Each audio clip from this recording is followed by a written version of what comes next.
these things. It is a shamble, Mr Speaker, and it's not going anywhere quickly. Time has expired. The Honourable Damien O'Connor. Mr Speaker, indeed an honour to take a short call here today to be part of a government that is unashamedly focused on one goal, and that is a better New Zealand for every New Zealander.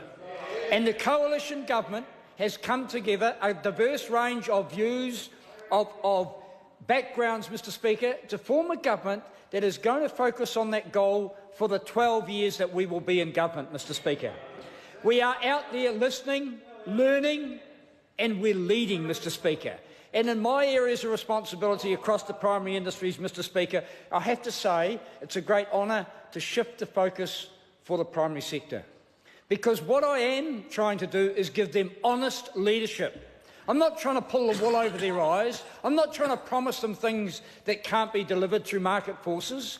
What I am saying to them is that this government will give them clear guidelines and will help them to get more value for everything that they do.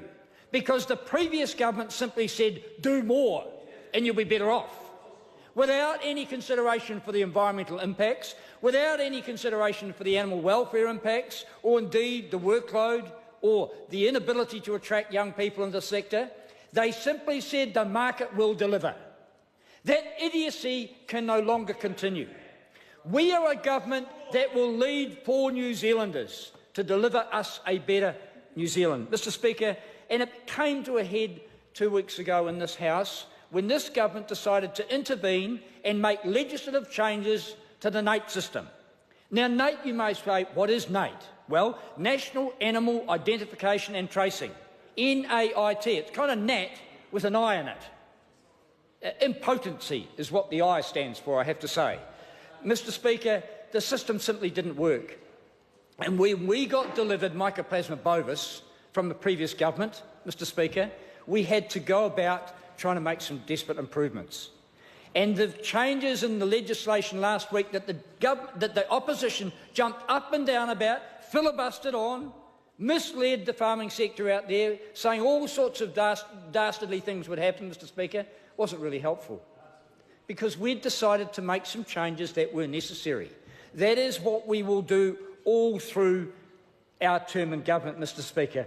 I want to work through some of the things that we have done. I'd like to acknowledge my parliamentary colleagues and ministerial colleagues, the Honourable Chris Hipkins, getting out and making the changes in education that are absolutely crucial, all the way through from early childhood through to tertiary education. The Honourable Phil Twyford, building houses for people who need homes, because that's what we will do. We will intervene and we'll take the action necessary, not sit back on our hands and expect our mates and the markets to deliver.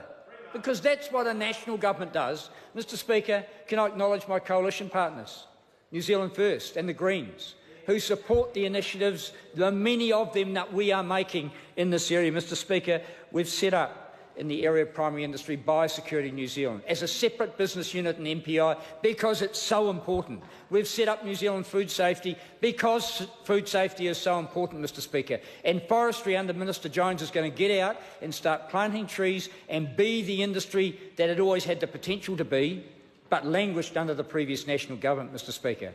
Can I say that we are going to consider the issues of climate change? The Prime Minister has said it is the single biggest issue of our generation. Mr Speaker, as we travel around the world as ministers, I think each and every one of us gets that message, whether it be Europe or Asia or anywhere. Climate change is driving fear among many people throughout this world, mostly the poor, the people living in low-lying areas, Mr Speaker, the people who have no options. It's our responsibility to commit to reducing the impacts of climate change and to reducing emissions. And the agricultural sector is being considered for our part. And I know the farmers that are out there are just wanting clear signals.